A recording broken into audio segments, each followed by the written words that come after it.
Karakteristik ubi. Ubi adalah istilah untuk umbi dari tanaman berumbi yang dapat dimakan. Ada beberapa jenis ubi, yaitu ubi jalar, ubi kelapa, ubi kayu, talas, dan lain-lain. Di sini saya akan menjelaskan karakteristik ubi jalar.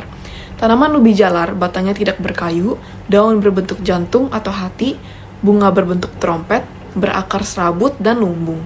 Kandungan yang terdapat dalam ubi jalar ada karbohidrat, lemak, protein, kalori, kalsium, fosfor, zat besi, vitamin A, vitamin B1, vitamin B2, vitamin C, dan juga air. Ubi jalar memiliki serat, mineral, dan vitamin yang tinggi. Manfaat ubi jalar adalah kaya akan antioksidan untuk menanggulangi radikal bebas yang dapat menimbulkan peradangan dan merusak DNA. Lalu, apakah ada manfaat ubi jalar di tengah pandemi ini? Tentunya ada. Kandungan vitamin A yang ada dalam ubi berfungsi untuk menjaga sistem imun tubuh. Dalam satu harinya, orang dewasa butuh setidaknya 700-900 mikrogram vitamin A. Orang yang kekurangan vitamin A akan mengalami peradangan pada pencernaan dan menurunkan sistem imun tubuh. Bila hal tersebut terjadi, tubuh akan mudah dihinggapi oleh virus.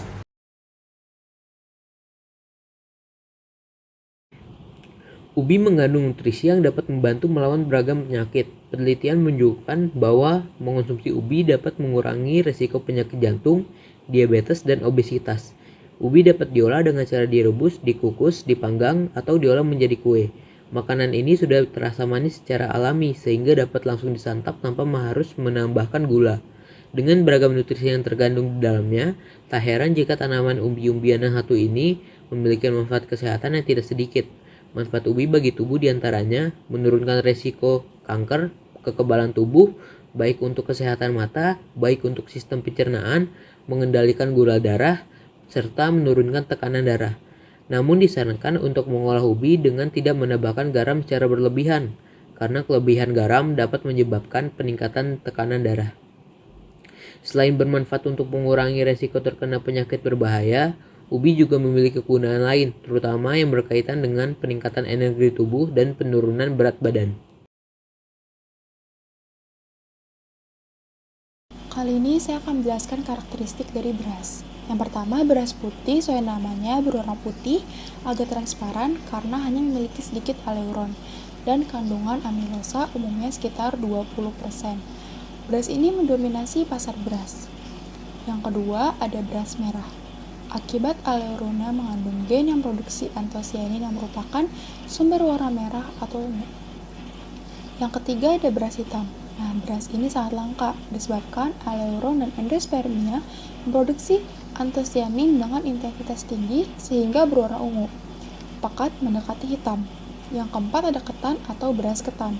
Beras ketan ini berwarna putih, tidak transparan, seluruh atau hampir seluruh patinya merupakan amilopektin.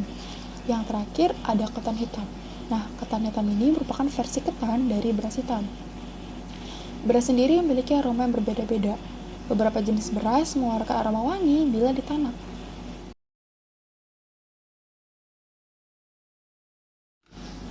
Berikutnya, saya akan menjelaskan bagaimana mengonsumsi beras dapat meningkatkan imun tubuh di saat pandemi. Nah, jika kita mengkonsumsi beras merah ini diketahui mengandung banyak vitamin, mineral, dan senyawa tanaman yang kuat seperti vitamin B, zinc, mangan, kalsium, dan fosfor. Jika beras merah dikonsumsi dalam porsi yang terkontrol, dapat membantu mendukung fungsi sistem kekebalan tubuh. Selain itu, beras merah juga kaya akan antioksidan yang membantu melawan radikal bebas yang menyebabkan kerusakan pada sistem kekebalan tubuh.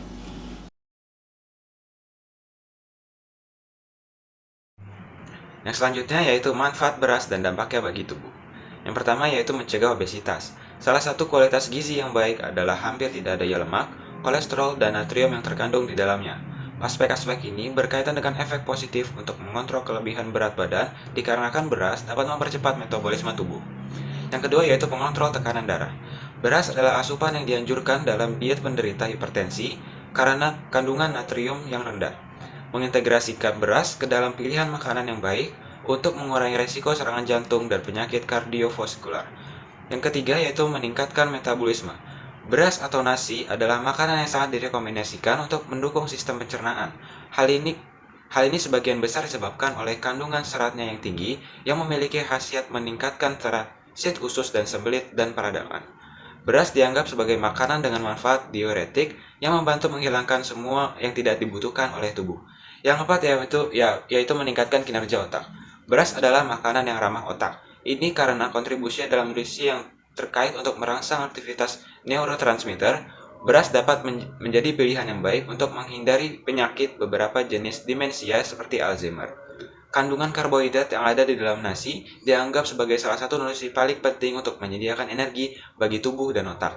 Konsumsi nasi tidak hanya terkait dengan penyediaan energi, namun juga kunci untuk meningkatkan kinerja fungsi kognitif tertentu seperti memori, konsentrasi, dan kemampuan belajar.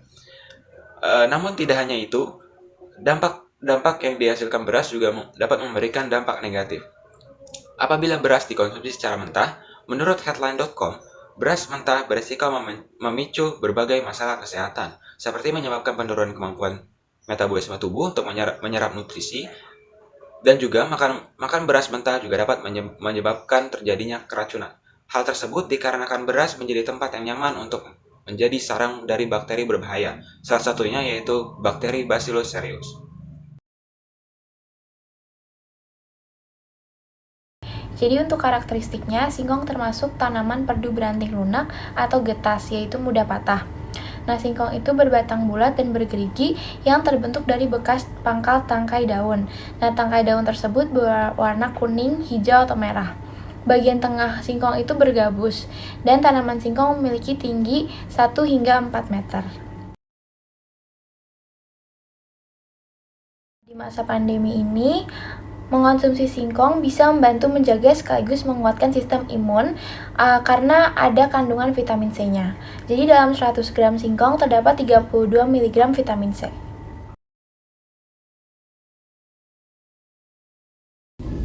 Singkong atau yang nama latinnya cassava memiliki banyak manfaat. Antara lain, dapat mempertahankan berat badan ideal, mengontrol kolesterol, dan meningkatkan energi. Namun, jika kita mengonsumsi terlalu banyak singkong, dapat menyebabkan obesitas. Dan juga, singkong ketika dalam masa pertumbuhan, dia dapat menyerap zat-zat kimia dari tanah seperti arsenik, sehingga singkong berbahaya dan dapat meningkatkan risiko terkena kanker.